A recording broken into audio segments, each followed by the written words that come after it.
Then as I move forward, I'm going to start to warm it even more. So if this is my next layer forward, I'm going to maybe start to use a little bit of green because the hill's closer to me, but I don't want to use bright green or grass green because it's still far away. So if I mix a little bit of blue in with my green, I'll get a blue-green kind of tealishy color.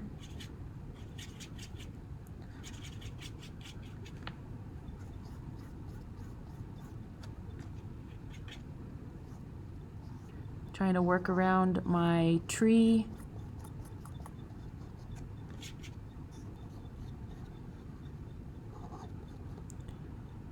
Now my purple paint still might be a little bit wet, which is fine because perhaps this hill has a little bit of some vegetation, like maybe some trees or bushes here on the hill, and I could tap those in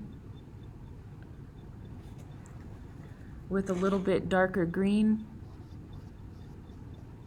right there on that edge of the purple mountain.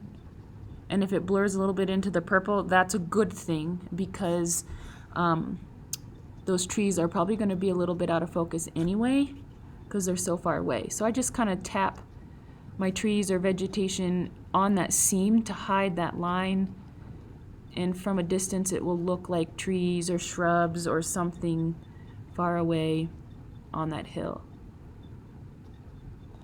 Okay, and we want it to be fuzzy. So it's nice to work on that edge right away so you have a little bit of that fuzziness happening. Whoops, excuse me.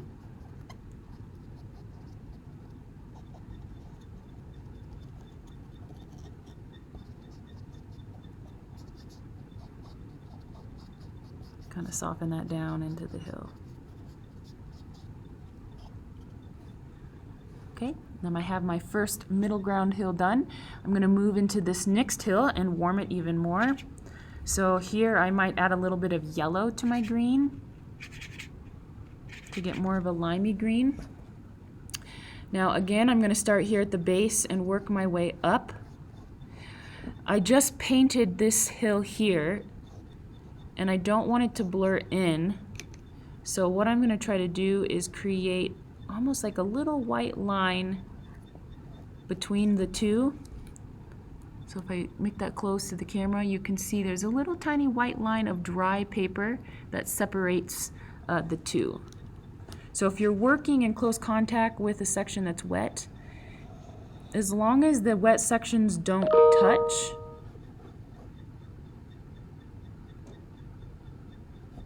you'll be just fine. Now I try to paint each hill back to back so my greens look similar, my colors look similar. Otherwise it's going to look choppy, like this hill is not connected.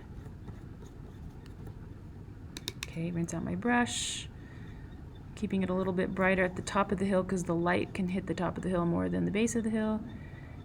Leaving a little bit of a white line between that hill and the back, which that white line will act as a highlight on the hill anyway. And it's okay if you have some variations in your green. Whoops, let me turn the lights on. There you go. In fact, that just makes it look more natural if there's some variations. Okay.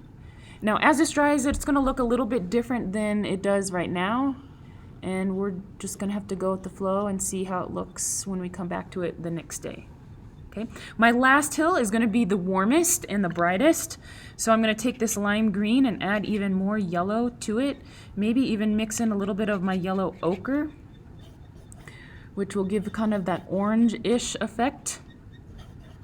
Orange is even warmer than yellow and green. Here at the base, these are my brightest. Oops. Got a little bit into my tree. If that happens, all you need is a paper towel right away and just wipe that out before it dries. Things happen.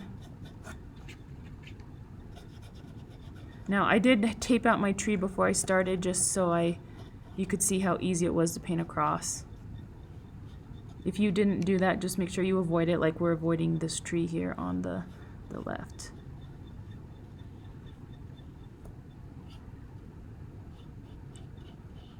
Okay, now if I wanted to do little flower crystals here in the front, like I showed you in this particular painting,